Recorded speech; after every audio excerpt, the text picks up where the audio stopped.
देवता में और ईश्वर में अंतर समझता ही नहीं है।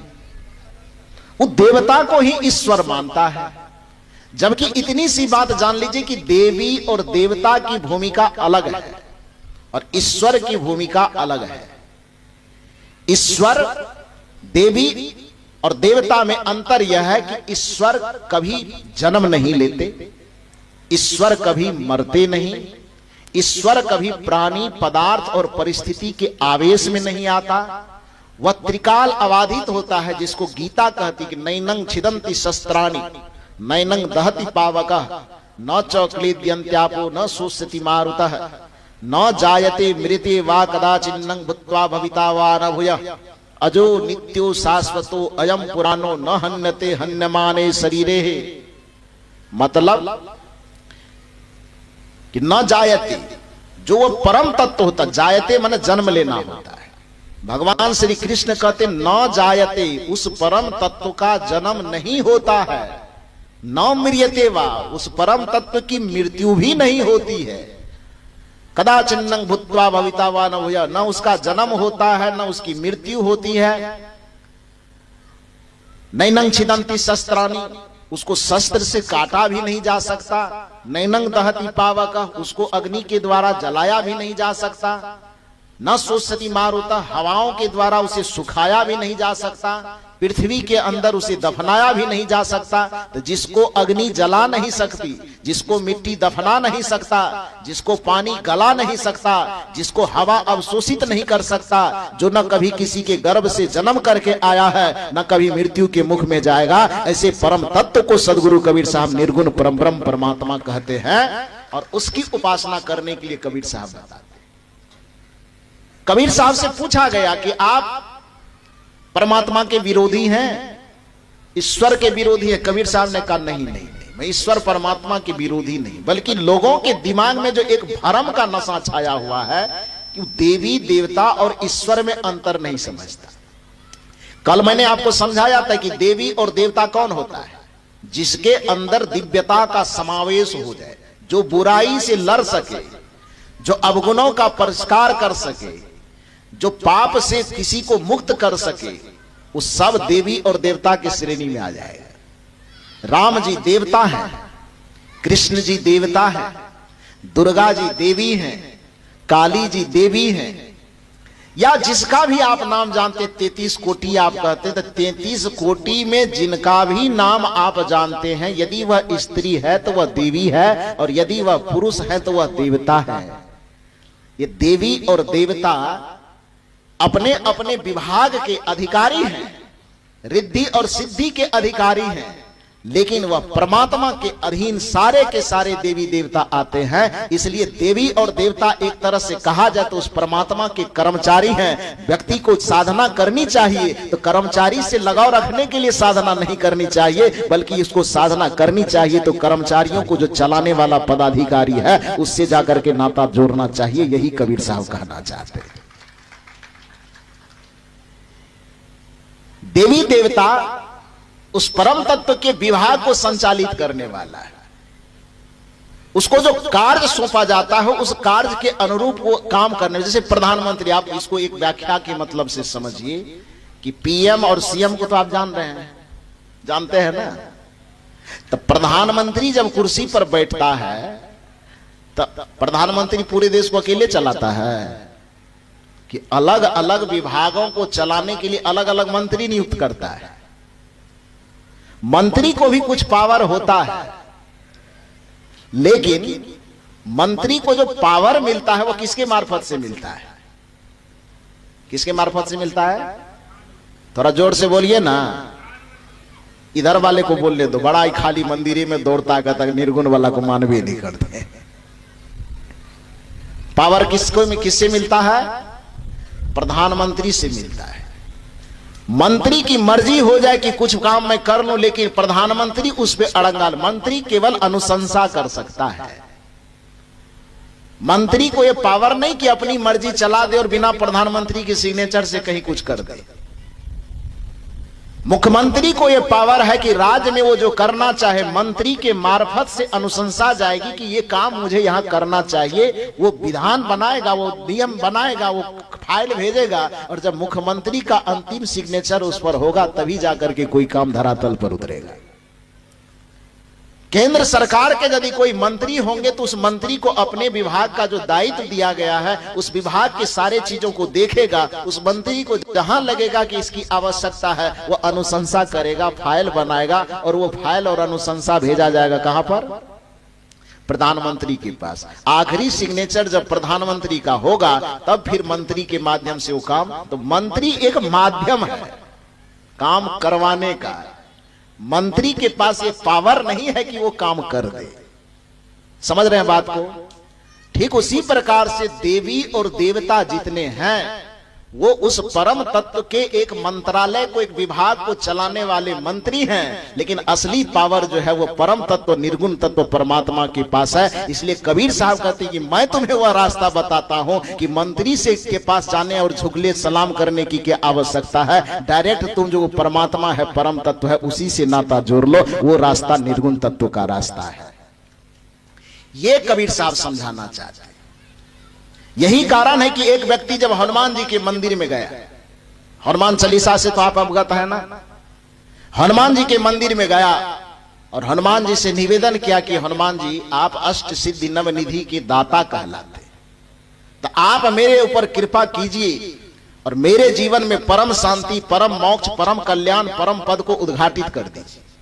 कृपा कीजिए मेरे ऊपर, क्योंकि आप कृपा के सागर माने जाते हैं, दया के सागर माने जाते हैं, रिद्धि और सिद्धि के सागर माने जाते हैं। तो हनुमान जी ने कहा भैया मेरे पास आए हो तो जरूर अच्छी बात है, लेकिन इतना बात जानो कि मुझसे जो दया और कृपा मांगने आए हो, दया और कृपा हम करेंगे भी तो मेरा पावर काम नहीं करेगा। कहा क्यों नहीं काम करेगा? तो हनुमान जी ने कहा हनुमान चालीसा नहीं पढ़े हो? आप लोग हनुमान चालीसा पढ़े हैं कि नहीं पढ़े हैं?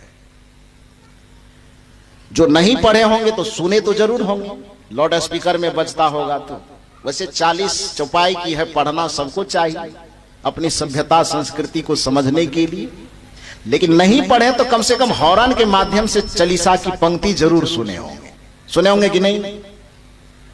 हनुमान जी ने कहा कि मेरे चालीसा को यदि पढ़े हो तो जरा सा याद करो। आप लोग याद कीजिए, मैं याद दिलाता हूं।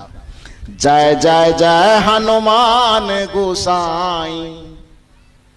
आगे आप बोल दीजिए, आवाज बड़ा कमजोर आ रही है। जब कल ही सूचना दी गई कि भंडारा यहीं बन रहा है तो इसका मतलब दिन भर से भूखे आए हैं क्या, कि भंडारा थोड़ा ज्यादा खाए? आपके आवाज से तो यही लग रहा है, लग रहा 24 घंटा का उपवास करके आए। यदि ऐसा नहीं है तो थोड़ा बढ़िया से बोलिए ऊर्जा के साथ, जय जय जय हनुमान गोसाई। फिर भी आवाज बढ़िया से नहीं, अकेले हम ही प्रवचन करेंगे, आपका कर्जा खाए हैं कि? कभी कभी आप भी तो प्रवचन कर दीजिए। जय जय जय हनुमान गोसाई। क्यों? गुरुदेव क्यों कृपा करेंगे? गुरुदेव की कृपा की जरूरत क्यों पड़ गई? हनुमान जी के मंदिर में खड़े हैं, मतलब देवता के मंदिर में खड़े हैं ना। आराधना हम उसकी कर रहे हैं, जय जयकार हम उसकी कर रहे हैं, लेकिन फिर भी हनुमान जी करे भैया देखो मैं लाइट जरूर हूं लेकिन मैं करंट नहीं हूं, मैं तार जरूर हूं लेकिन उस तार में दौड़ने वाले जो करंट है वो मैं नहीं हूं। मेरे पास तुम दया मांगने के लिए, कृपा मांगने के लिए, आशीर्वाद मांगने के लिए आए हो। तुम मुझे रिद्धि सिद्धि के दाता मानते हो, लेकिन इतनी बात याद रखो कि तार और बल्ब की भूमिका में मैं हूं, लेकिन करंट जो मुझे मिलता है वो संत और गुरुदेव की कृपा से मिलता है। इसलिए जय जय जय हनुमान गोसाई तुम कितना भी करते रहो, लेकिन कृपा जब भी तुम्हें मिलेगी तो कृपा करो गुरुदेव की नाई। वो गुरु के सानिध्य में जाने से ही वो दया और कृपा का खजाना मिलता है, ऐसा हनुमान जी बताते हैं भक्तों को। भगवंत की कृपा कुछ देर के लिए, थोड़ी देर के लिए आपके कुछ कामनाओं को भले पूरा कर दे, लेकिन जो मोक्ष की कामना है, जो परम पद की कामना है, जो आवागमन से छूटने की कामना है, जो जन्म मरण के बंधन से मुक्त होने की कामना है, जो सदा सदा के लिए परम शांति और परमानंद के सागर में समा जाने की कामना है, उस कामना की पूर्ति जब भी होगी तो वह निर्गुण तत्व परमात्मा की उपासना से ही संभव है। कबीर साहब ने कहा कि मैं देवी और देवता की जो भूमिका, लोगों को इतना ही बताना चाहता हूं कि देवी और देवता की भूमिका अलग है, देवी और देवता की श्रेणी अलग है, लेकिन परमात्मा की श्रेणी अलग है। देवी और देवता सगुण के अंतर्गत आता है, परमात्मा और ईश्वर निर्गुण के अंतर्गत आता है। जब आत्मा ही निर्गुण के अंदर आएगा तो परमात्मा सगुण के अंदर कैसे बंधा जाएगा? भी आपसे मैं पूछूं आपसे, आप आंख को देखते हैं, आप कान को देखते हैं, लेकिन आंख को देखते हैं, आंख से देखने वाला को देखते हैं क्या? आंख को आप देख रहे हैं ना, लेकिन इस आंख के द्वारा जो इस संसार को देख रहा है उसको आपने कभी देखा है? ये कान से आप सुनते हैं, लेकिन इस कान के द्वारा जो कान के पीछे बैठ करके सुन रहा है संसार को, उस सुनने वाले को कभी देखे हैं? नाक को आप देखे हैं, लेकिन नाक के भीतर में बैठ करके जो नाक से सूंघ रहा है संसार के सुगंधों को, उनको कभी आपने देखा है?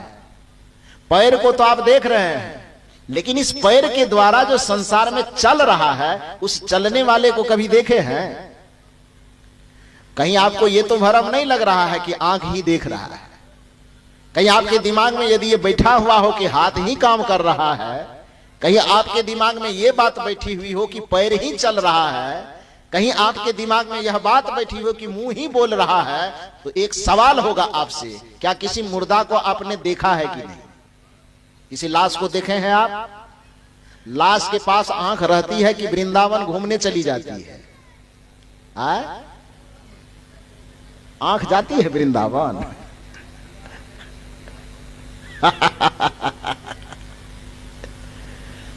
जब लाश रहती है तो उस लाश के पास आंख रहती है कि नहीं रहती है? लाश है तो लाश के पास कान है कि नहीं है? लाश है तो लाश के पास पैर है कि नहीं है? लाश है तो लाश के पास हाथ है कि नहीं है? हाथ होने के बावजूद भी हाथ कोई गति क्यों नहीं कर सकता? क्योंकि हाथ तो बचा रह गया। इस हाथ के अंदर जो बैठ करके हाथ से काम करने वाला था वो क्या हो गया? थोड़ा जोर से बोलते जाइए। बड़ा कहते हैं हम निर्गुण को मानवे नहीं करते हैं। ये पैर तो बचा रह गया, लेकिन इस पैर के माध्यम से जो 60-70 वर्ष चलने का काम किया है वो चलने वाला क्या हो गया? चला गया। आंख तो बची रह गई, लेकिन 60, 70, 80, 90, 100 वर्ष तक इस आंखों के माध्यम से जो दुनिया को देखने वाला है वो भीतर से देखने वाला क्या हो गया? चला गया। जिसके कारण आंख बची भी हुई है तो आंख दुनिया को देख नहीं पा रही। कान बचा रह गया, लेकिन इस कान के माध्यम से 80-90 वर्ष तक जो भीतर में बैठ करके कान के माध्यम से संसार के शब्दों को सुनने वाला था, आज अचानक वह सुनने वाला चला गया। कान खाली पड़ा हुआ है तो कान रह करके भी कोई काम कर रहा है? सुनने का काम हो रहा है। मतलब आपकी जितनी ज्ञानेंद्रियां कर्मेंद्रियां है उसको तो आप देख रहे हैं, लेकिन इसके अंदर में बैठ करके जो इस इंद्रियों के माध्यम से संसार को देख रहा है, सुन रहा है, चख रहा है, भोग रहा है, वो चखने वाला, भोगने वाला, देखने वाला, सुनने वाला जो भीतर में परम तत्व बैठा हुआ था वह क्या हुआ? चला गया। क्या उस परम तत्व को आपने कभी देखा है? नहीं देखे हैं। तो जब उस आत्म तत्व को ही आपने नहीं देखा तो फिर उस परमात्म तत्व को आप अपने आंख से कैसे देख सकेंगे? फिर उस परमात्म तत्व को आप कान से कैसे सुन सकेंगे? और जिसको आंख से देख सकेंगे, कान से सुन सकेंगे, कबीर साहब की बात तो छोड़िए, गोस्वामी तुलसीदास जी भी इस बात पर मोहर लगाते हैं कि गौ गौ चर जहां लगी मन जाई। जहां तक तुम्हारी इंद्रियों की पहुंच है, जिसे तुम आंखों से देख सकते हो, जिसे तुम कान से सुन सकते हो, जिसे तुम जीभ से चख सकते हो, जिसको तुम और किसी इंद्रियों के माध्यम से ग्रहण कर सकते हो, वह सब माया जानहु भाई। वो सब माया के अंदर आएगा। गौ गौचर जहां लगी मन जाई, सो सब माया जानहु भाई।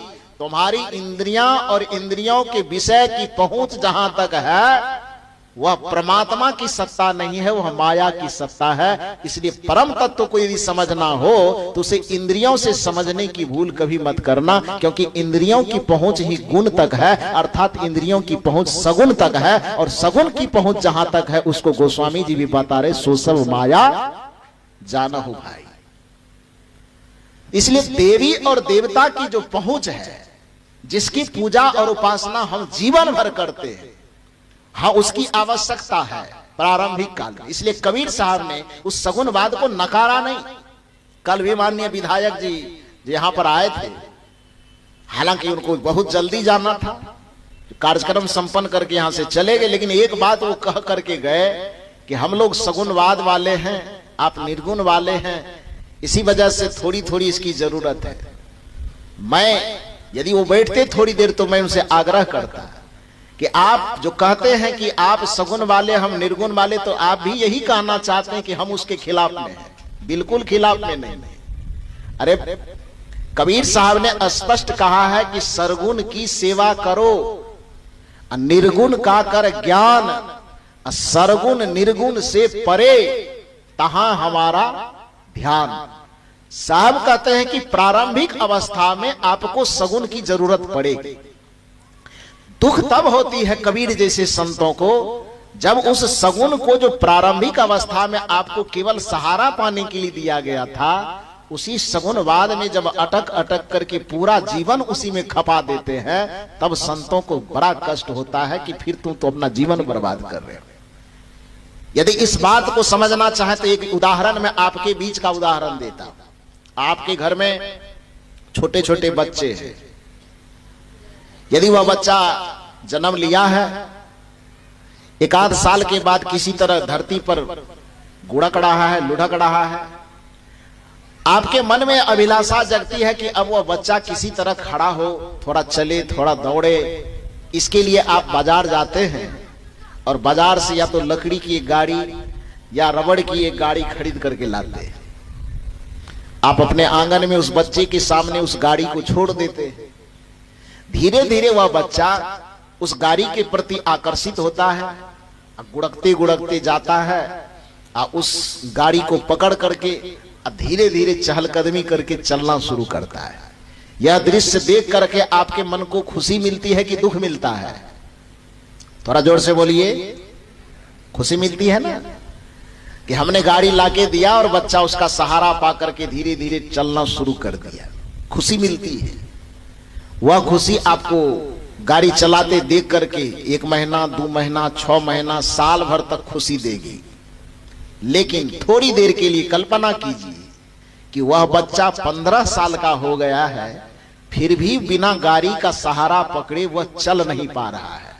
अब उस 15 साल के बच्चे के द्वारा वही गाड़ी पकड़ना, जिस गाड़ी को आपने ही खरीद करके उसे दिया था, उस गाड़ी को पकड़ करके जब 15 साल तक भी वह बच्चा उस गाड़ी को छोड़ नहीं पा रहा है, उस गाड़ी के बगैर वह चल नहीं पा रहा है, तो अब यह दृश्य देख करके आपके मन को खुशी होगी कि दुख होगा? थोड़ा जोर से बोलिए। दुख होगा। क्यों? जो घटना, जो चीज आपको 14-15 साल पहले उस बच्चे ने आपको खुशी दी, उस गाड़ी ने आपको खुशी दी, गाड़ी चलाते देखने वाले दृश्य को देख करके आपका मन प्रसन्न हुआ, वही घटना, वही चीज, वही दृश्य 15 वर्ष के बाद आपके मन को रुला क्यों रही है? क्योंकि वह गाड़ी जो आपने ला करके दिया था उस बच्चे को, इस ख्याल से कभी ला करके दिए ही नहीं थे कि गाड़ी छोड़े ही नहीं। इस ख्याल से ला के दिए थे क्या?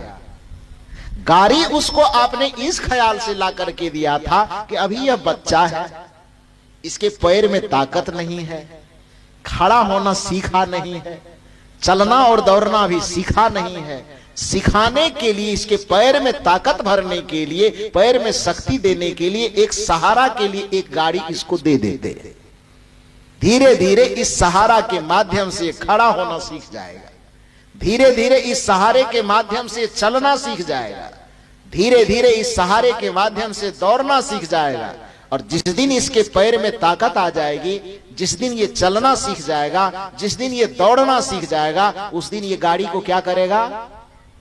थोड़ा जोर से बोलिए, छोड़ देगा। अभिलाषा तो यही थी आपकी।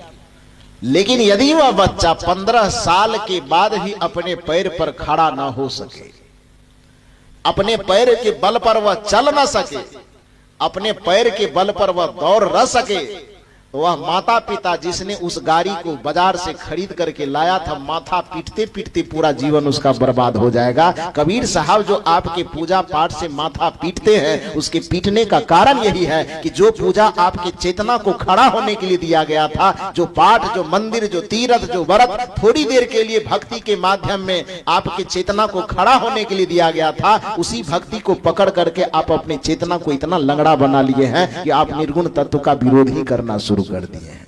उस परमात्मा को भूल ही गए, उस परम सत्य को भूल ही गए। आपने जैसे गाड़ी को कोई बच्चा समझ ले कि पूरे जीवन भर का अवलंब मेरा यही है, और यदि उस गाड़ी को अपने जीवन भर का साथी बना लिया तो कभी सबल हो पाएगा कि जिंदगी भर लंगड़ा बना रह जाएगा? क्या होगा? वो लंगड़ा बना रह जाएगा। वो गाड़ी को ही यदि अपने बैसाखी समझ करके जीवन भर उसको अपने कंधे से चिपकाए रहा, तो फिर वह बच्चा कभी सबल नहीं हो पाएगा, कभी वह बच्चा दौड़ नहीं पाएगा, बल्कि वह अपाहिज होकर के लंगड़ा बन करके जिंदगी भर उसका पैर जीवन लोथ हो जाएगा। ठीक उसी प्रकार से जैसे एक बच्चे के पैर में ताकत भरने के लिए गाड़ी के सहारे की आवश्यकता बचपन में है, ठीक उसी प्रकार से जब कोई मन सुसंस्कारों से भरना चाहे, जब किसी बच्चे के, जब किसी चेतना में सुसंस्कार आप भरना चाहते हैं, भक्ति भरना चाहते हैं, धर्म भरना चाहते हैं, सद्ज्ञान भरना चाहते हैं, अच्छे संस्कार भरना चाहते हैं, तो उस अवस्था में आप कोई पूजा करते हैं तो अच्छा करते हैं, किसी मंदिर में जाते हैं तो आप अच्छा करते हैं, किसी देवी और देवता की आराधना उपासना करते हैं तो ये अच्छा करते हैं, करना चाहिए, ये करना कोई बुरी बात नहीं है। कोई व्रत करते हैं, करना चाहिए, कोई पूजा करते हैं वो करना चाहिए, कोई पाठ करते हैं वो करना चाहिए, वो करना बुरा नहीं है। लेकिन वही चीज करना बुरा कब बन जाता है? जैसे मैंने कहा कि वो बच्चे जीवन के आखिरी क्षण तक यदि गाड़ी को पकड़ा रहे तो फिर ये माता पिता के लिए कभी खुशी का विषय नहीं हो सकता, ये माता पिता के लिए दर्द का विषय बन जाएगा। उसी तरह से जिस भक्ति के प्रारंभिक अवस्था को, जिस भक्ति के सगुण अवस्था को आपकी चेतना को मजबूत करने के लिए, आपके संस्कार को मजबूत करने के लिए जिस सगुण का आधार पकड़ाया गया था आपको, उस सगुण को पकड़ते पकड़ते आपकी पूरी जिंदगी बीत जाती है और अपने चेतना के बल पर खड़ा होकर के उस निर्गुण तत्व को कभी समझ नहीं पाते हैं। इसलिए संतों को और कबीर जैसे महापुरुषों को, बुद्ध जैसे महापुरुषों को, नानक जैसे महापुरुषों को, रविदास जैसे महापुरुषों को, दादू पलटू जैसे महापुरुषों को आपके पूजा और पाठ के विरुद्ध में खड़ा हो जाना पड़ता है। ये पूजा और पाठ में आप फंस करके क्या कर दिए। आपके अपने पसंदीदा YouTube चैनल खुशहाल जिंदगी टीवी का मकसद है आपको वहां पर पहुंचाना, उस शिखर पर बिठाना जिसके लिए आपका जन्म हुआ है। धर्म के नाम पर केवल पोंगापंथी और दकियानुसी विचारों में ना अटके रहें, न ही किसी कर्मकांड, पाखंड, ढोंग ढकोसले, भ्रम और अंधविश्वास तथा छू मंतर और जादू मंतर चमत्कार में उलझे रहें। इसके लिए जन्म नहीं हुआ है। ये तो बिल्कुल सतही बातें हैं, बच्चों का खिलौना है। आपको सम्राट होने के लिए जन्म मिला हुआ है। आप अपने जीवन में उस शिखर को हासिल कर सकते हैं जिसे बुद्ध, महावीर और कबीर ने हासिल किया था। उसी शक्ति और सत्ता की आत्मा आपके भीतर बैठी हुई है, उसी को जानिए और उनको धुंधला करने वाले, उनको धूमिल करने वाले जो भी विचार हैं, जो भी परंपरा है, उनको बिल्कुल बेनकाब करिए। बहुत सुंदर आपने हमारा पूरा साथ निभाया और आखिर तक इस वीडियो में आपने देखा और समझा तो ये जाना है कि किस तरीके से आपको लोग धर्म के नाम पर बरगला रहे हैं और भटका रहे हैं। सभी मत, मजहब और परंपरा के जो अगुआ लोग हैं, जैसे हिंदू धर्म में पंडित और पुरोहित, मुस्लिम बिरादरी में मुल्ला और मौलवी तथा ईसाई मिशनरी में उनके अपने पंडित हैं, पोप और पादरी। ये सब भटकाने वाले हैं, इनको सत्य से कोई मतलब नहीं है। ये आपको सांत्वना देते हैं बस, और सांत्वना के बदले बड़ी मोटी रकम से अपनी जेब भरते हैं, अपनी ज़िंदगी चलाते हैं, घर परिवार पालते हैं और स्विस बैंक में अपना सारा पैसा जमा करते हैं। तो आप सोचिए ज़रा, कहाँ आप अपना पैसा फेंक रहे हैं? गलत जगहों पर। आप इससे बेहतर होगा कि किसी गरीब को खिलाइए, किसी दिन दुखियारा की खुद जाकर मदद करिए और मानवता को जगाने वाले मिशन में काम करिए, तब जाकर के आपका इस तरीके से जीना और धर्म करना सार्थक होगा। खुशहाल जिंदगी यूट्यूब चैनल पर आप बिल्कुल नए हैं तो फौरन सब्सक्राइब कर लीजिए। यह एक निःशुल्क प्रक्रिया है। जैसे ही आप सब्सक्राइब करते हैं, हमारा परमानेंट मेंबरशिप हासिल कर लेते हैं और इसके बाद बेल आइकन को प्रेस करते हुए, नोटिफिकेशन की घंटी बजाते हुए जब ऑल या सभी को सेलेक्ट कर लेते हैं, तो जब भी हम लाइव आएंगे या नई वीडियो अपलोड करेंगे, सबसे पहली सूचना आपको तुरंत मिल जाएगी। अपना और अपनों का ज़रूर ख्याल रखिए। शुक्रिया, साधुवाद और साहिब बंदगी।